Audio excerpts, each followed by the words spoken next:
figure it out. Okay. Should not go on so long. All right. Hey, this is Loud Jackass Podcast, first episode. Today it's May 30th. You're here with Tony. And Mike. And today we're going to talk about the George Floyd, let's just say incident at this point, and all that's come out of it. Yes. Today we're going to cover the riots. We're going to cover Derek Chauvin. We're going to cover, we're going to compare it to the only other thing we've seen like this, which is the Rodney King riots. Yeah, the Rodney King riots, which remember were in March 1992. Rioting doesn't solve anything. I can understand why people are upset. I can understand why they're angry, and they absolutely have the right to be. What we need to do is change the law, and what I mean by that is police are granted what I call special privilege. They get away with things that the average person wouldn't be allowed to get away with, and I don't think that it's fair. I think the police should be held to the same standard that everybody else is held to. If I had done that and it was a private citizen, I would have been arrested right away.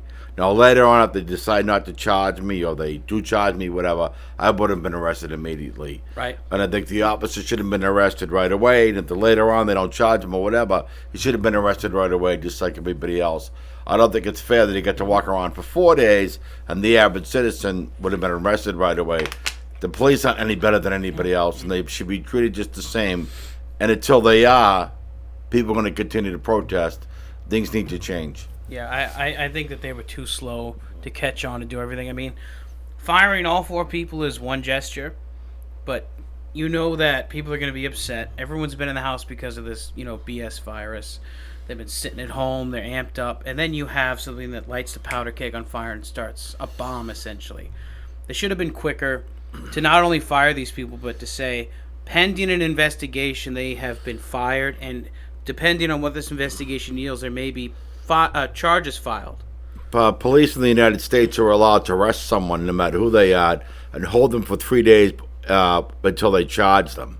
So they got to hold them for 3 days before they decided to charge them, or they had 3 days to charge them. Especially with the video, there's no doubt of what happened. He was negligent, and he contributed to George Floyd's death. So here we're gonna just play a short clip from CNN where they have a different angle.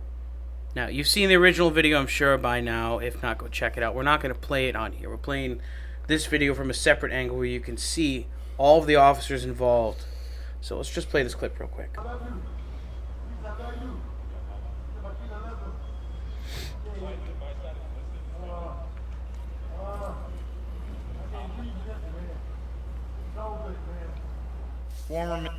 Now, I'm just going to point out that, in that situation, everyone thinks the same thing. We're all on the same page.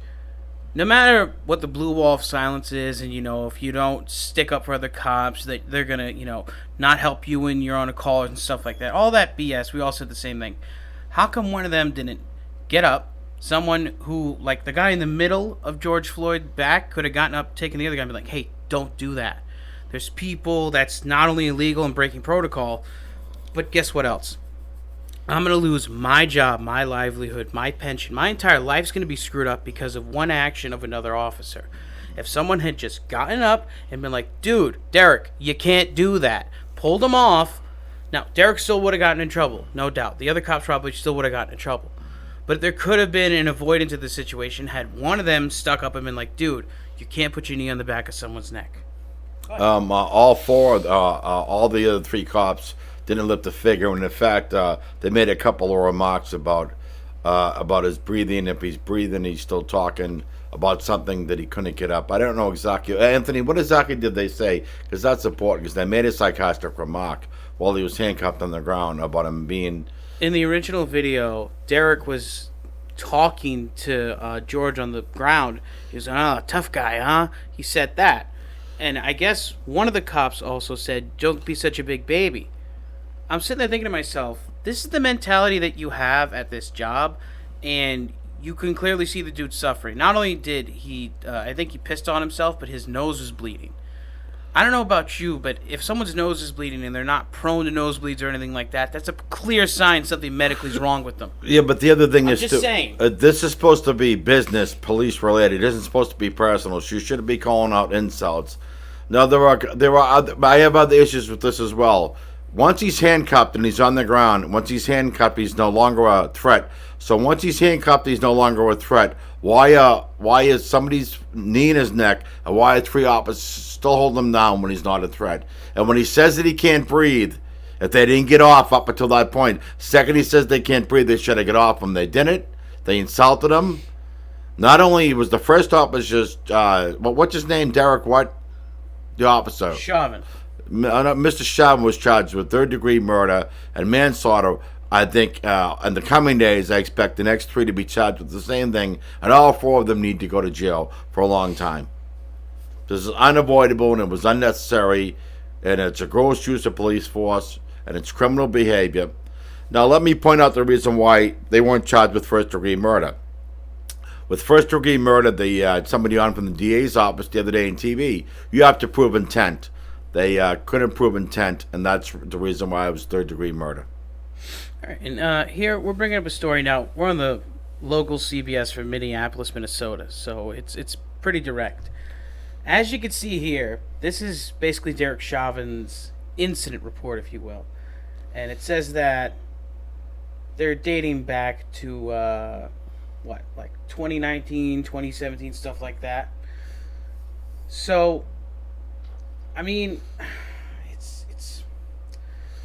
it's hard because it's like when you start reading this and you see the track record, you go, Derek Chauvin has been involved in a use of force situations before. According to the press, Chauvin shot a man during a domestic assault call in 2008. According to reports, the man had reached Chauvin's gun, and they reported he was one of the 5 others cleared after a police-involved shooting in Little Earth. It must be a place in Minnesota. And then it says excessive force. Even something this minor, right? There was this report that came out. I forget where it was. He had 18 citizen complaints. I had to ask. I'm like, wait. So you're telling me that someone had a job? Anyone who has a job, you got 18 complaints and no one fired you? There was no investigation, no manager, no police chief, the squad captain, whatever came down. I was like, dude, what? You can't do this job. Put it this way, if I was in a retail service industry and I had 18 complaints, I would have gotten canned. Okay, there's no way you keep your job after that. A long time before they wouldn't have got to 18 complaints, you would have lost your job. It doesn't make any sense at all. So what I think with the 18 complaints shows, with the 18 complaints, to me, I think it's obvious shows a pattern of bad behavior. That this isn't the first time they've had a problem with this guy, and they should have fired him a long time ago, because obviously he's not responsible enough to wear a badge and carry a gun. Track record is showing a pattern of behavior that's, leading down this road. I want to see if there's more to this article. And I'm also mad at the police department in Minneapolis, because there shouldn't be 18 complaints, and this guy still have a job. They should have got rid of him or done something about him a long time ago, and stuff like this maybe wouldn't have happened. So they bear a lot of responsibility, apparently it's too. also come out that the that infamous case that they bring up against Amy Klobuchar, how she cleared an officer who shouldn't have been cleared in the case for the shooting. He was that guy. He was? Yeah, so I'm amazed that after an incident like that, even, put it this way, it didn't go to a grand jury, they didn't get to the point where they could do a trial. Okay, fine. But if you had that much heat on you as an officer at that point, you're telling me that doesn't warrant someone at the station being like, look, you probably shouldn't do active duty. You want to do a desk job, you want to do the motor pool, you want to do traffic, fine. But you shouldn't be able to enforce the authority that you supposedly have because you can't handle it. So let's remind people, do we happen to remember the details of that Amy Klobuchar case that he was involved in? I suppose we could bring it up. We'd have to bring it up. Since we're live, let's go ahead. I think it's relevant and we should bring it up.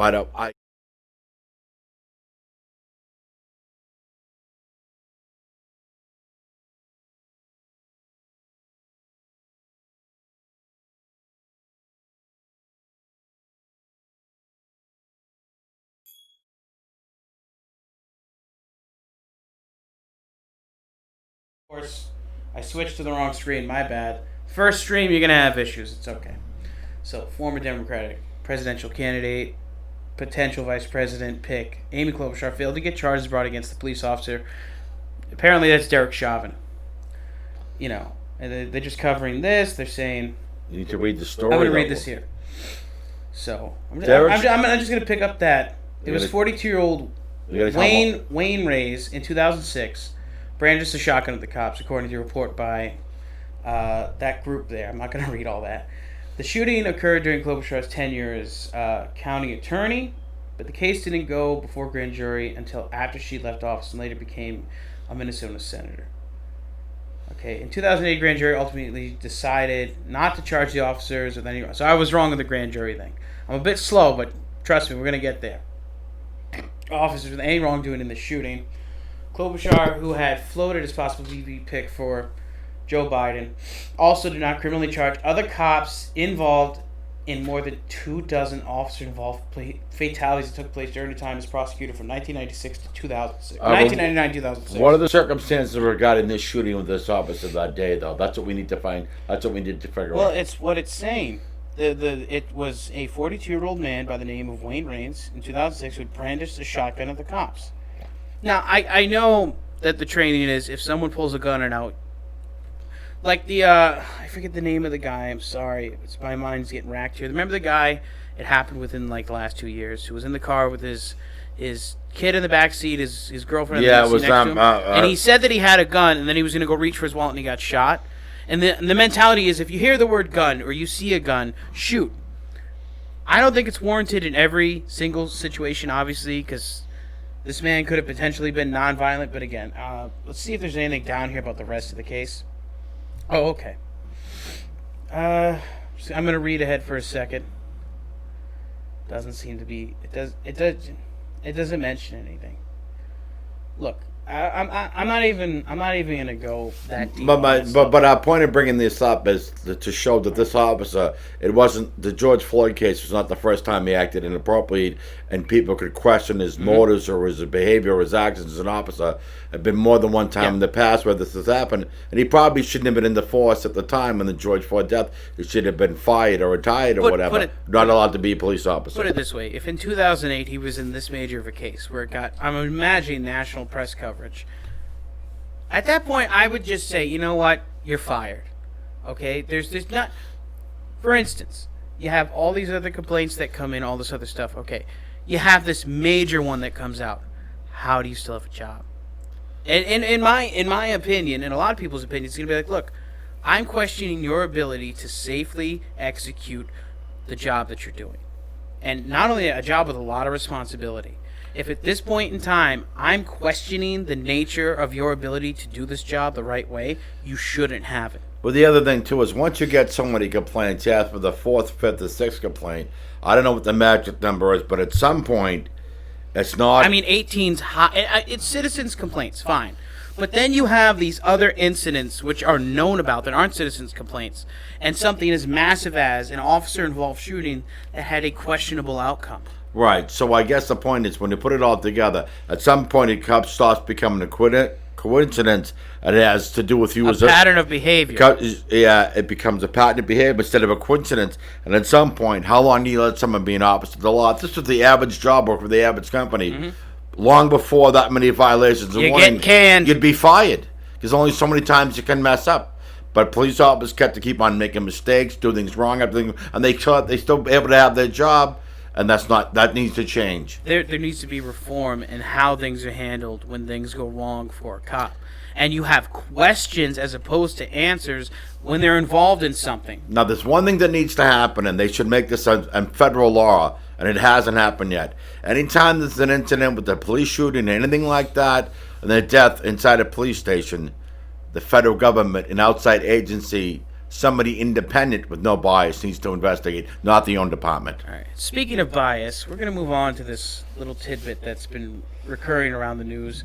Is apparently they worked security at the same nightclub in Minneapolis at one point. Now, when you say who worked security, George Floyd and the officer that was charged in his death, both for a period of time were working security at the same nightclub. Also, I think it's cited that this happened before he became a cop. So it would be pre-2008 and such. What?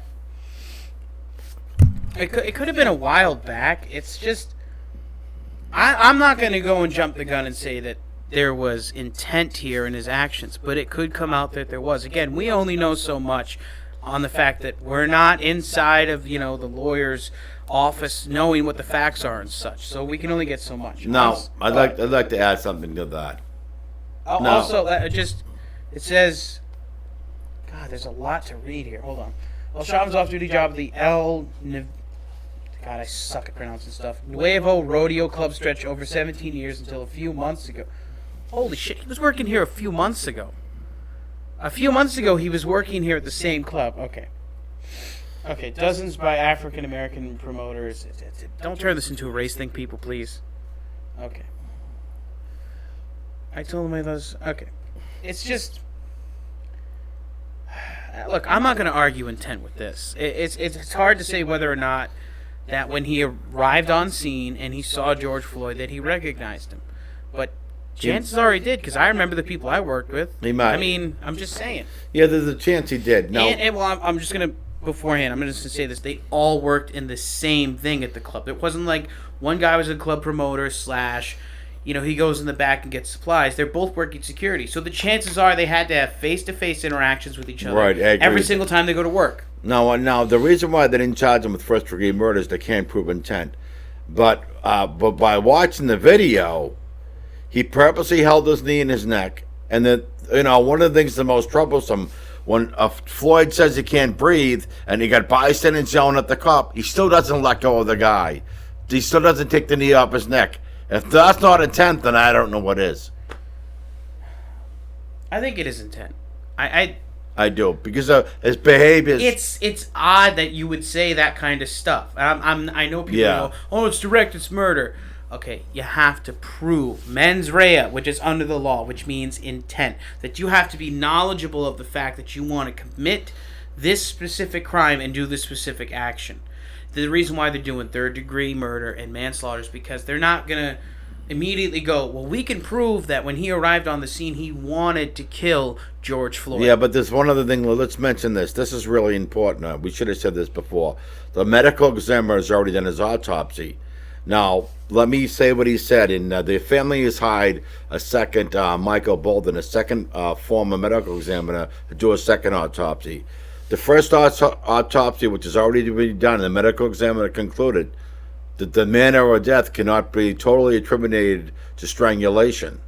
Says some of it has to do with underlying health issues and with other things, and that's why he died. But he didn't die as a result of being denied air or the knee in the neck. That wasn't the total cause of death.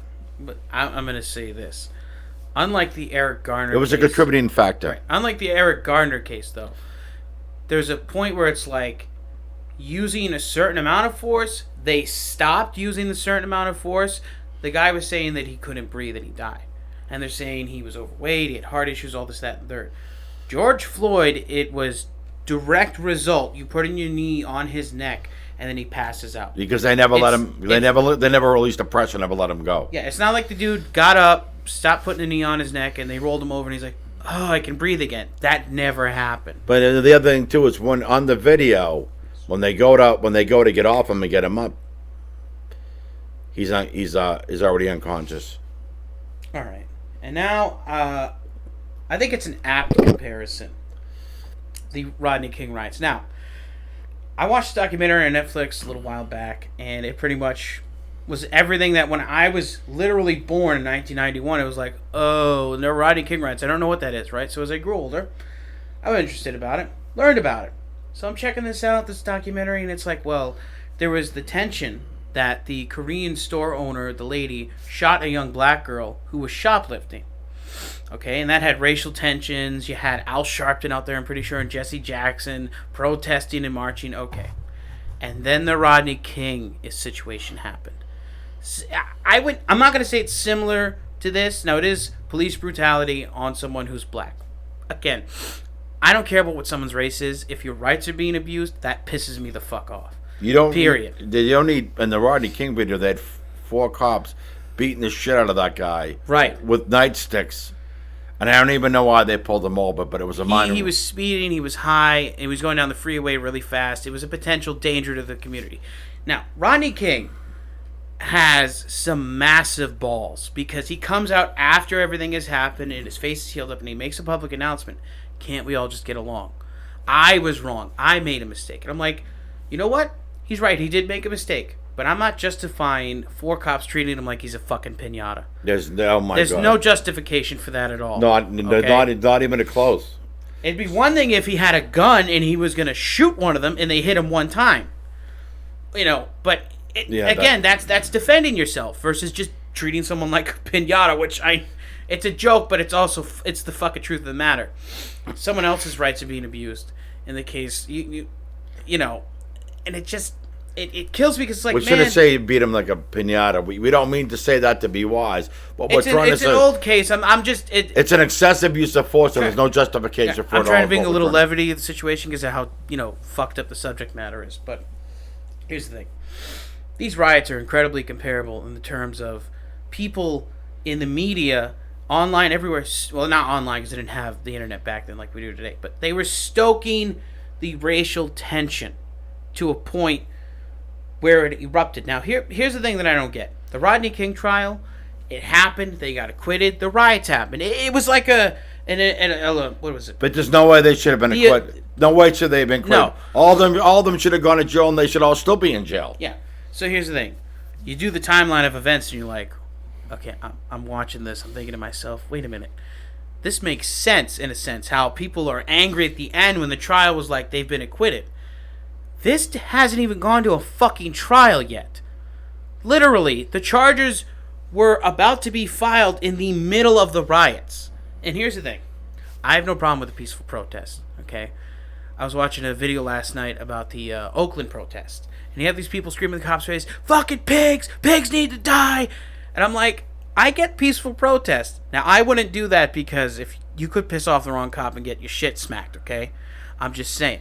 But I'm alright with you marching, having signs, and you're protesting, fine. But the assholes burning shit, graffitiing shit, breaking shit, stealing shit, looting, you need to stop, you fucking retard.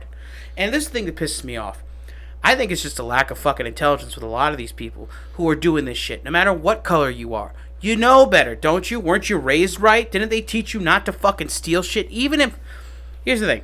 There's people who are legitimately upset, and they're out there spray painting, breaking shit, burning shit. Okay. They just need a lesson in how to express their anger without fucking, doing illegal activity. I know, but then there's people, if I may, taking advantage of this situation. Going in, yeah, George Floyd, justice for George. Hey, I need a flat screen. I need some pillows. I'm going to go raid the Target. Hey, I broke into the bank. I want to see if there's some money in the drawer. Those people, and anyone else who are rioting and looting, stop it. Go home, you fucking idiots. You're not going to tell me that you're there for George, because guess what? If you were, you would have been with the fucking protest. Well, the other thing, too, is you're not honoring his memory by acting like that. That's number one. Number two, just because you're mad about something is no excuse to break the law, be setting the buildings on fire and looting and stealing. And there are a lot of people that work really hard to start the businesses, put their whole life savings and whatever they have into it, and you're going on and burning and looting their business. What do they do to you? These people, these companies that own their business, they didn't do anything to you. And that's not going to solve anything. That not only is wrong and it's illegal and you shouldn't act like that, it's not going to solve anything. It's only going to make things worse. Let's just go ahead and play this. You tell me, is this in the memory of George Floyd? Guys, I'm back. It's your boy GQ, man. If you have not subscribed to my channel... Okay, yeah, I'm just going to mute him. All right. Now, how is this going to solve anything? I'm just saying, just take a look at the screen and ask yourselves, is this for George Floyd? Do you think this is what he would have wanted? There's a video circulating online of him talking about the youth, the black youth, and how they're just out here, he said, busting guns, basically, that shows how real someone is. That's the mentality they have. Now, I think he's talking about, just dudes who are, like, in gangs and shit, because, like, the average person isn't going to be busting guns and stuff, but the average mentality of young people these days is just atrocious. If this is what you think is going to, quote-unquote, solve the issue of injustice and bring justice to a situation that's unjust, I got a newsflash for you. You are a fucking retard and you need to educate yourself. This is not going to do anything but make it harder to climb up that hill. to get to the place where we can have some talks and then some action that will lead to reform. Just saying. Go ahead. Well, there are a couple of things to keep in mind, and I want to point out something. According to the FBI statistics, 4% of police shootings are white cops shooting black suspects. Now, it's a fact that a lot more white people get shot than black people by cops because there were more white people in the population than black people. Yep. But black people have 3 times a higher rate of getting shot. Go ahead. Let me finish. I'm just adjusting. Yeah, black people have a 3 more higher chance of getting shot than a white person, but more white people by the numbers get shot. So, and the other thing too is a few bad cops shouldn't, they poison the rest of it. There's a lot of good cops out there working hard every day, doing their job of trying to help the community, and you get a few assholes like this guy here that are ruining it for me and make those cops look bad. But most cops, they try and they do a good job. Most police are not like that. One spoiled apple ruins the bunch. 1 out of 100 officers can do something wrong. Gets captured on camera. All cops are bad. And people say, well, cops are going to defend each other. Yeah, because there's cases of cops who have snitched on other cops for doing something, misconduct. And then when they're on a call and they're getting shot at, no backup shows up. Why? Because they're sending a message to the rat. That kind of mentality is horrifying, to think that the people who are supposed to protect and serve are the same essentially as a bunch of high school idiots. They haven't grown out of it. And when you give people authority, they're going to fuck up. My point is this. You go and you get yourself a coffee and it tastes like shit. Okay. Do you not think that there's the same thing that could happen if someone was an officer, that they could fuck up? I'm just saying. I'm not supporting what Derek Chauvin did, okay?